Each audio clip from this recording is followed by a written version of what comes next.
చెక్కులను మంత్రి నిమ్మల రామానాయుడు అందజేశారు. ఈ సందర్భంగా ఆయన మాట్లాడుతూ సీఎం చంద్రబాబు మానవత్వంతో ముఖ్యమంత్రి సహాయ నిధిని పునరుద్ధరించి నిరుపేద వర్గాలకు వైద్య సాయం అందిస్తున్నారని కొనియాడారు. జగన్ పార్టీ త్వరలో ఖాళీ అయిపోయే స్థితికి చేరిందని, రాజకీయాల్లో ఉండే అర్హత జగన్ కోల్పోయాడని మంత్రి ఘాటైన వ్యాఖ్యలు చేశారు.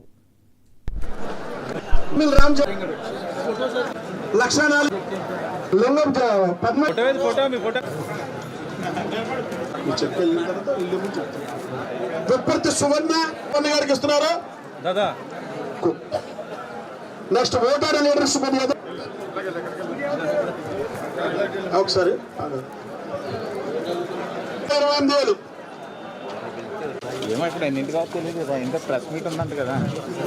ఏంటి ఎక్కడ నెక్స్ట్ వెలుగులు జ్యోతి గారు 625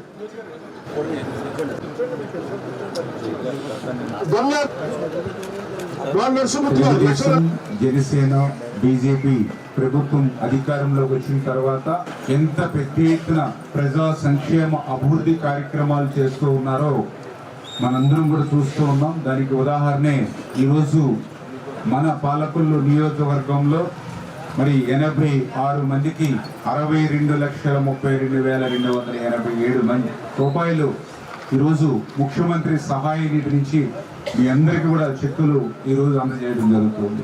మరి గత 5 సంవత్సరాల పాలనలో ముఖ్యమంత్రి సహాయ నిధి చెక్కులు పేరు చెప్పి ఒక్కరికి కూడా న్యాయం చేస్తున్నటువంటి పరిస్థితి ఆ రోజు లేదు.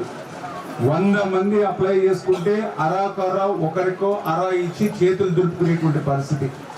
వాళ్ళు CMRF కి అప్లై చేసుకుంటే ఆ అప్లికేషన్స్ ఎక్కడున్నాయనంటే వాళ్ళు ఖాళీ చేసిన కార్యాలయంలోనూ లేకపోతే కాలాగొట్ల దగ్గర చెత్త కుప్పల్లోనూ పడేసి పోయినటువంటి పరిస్థితి గత ప్రభుత్వంలో.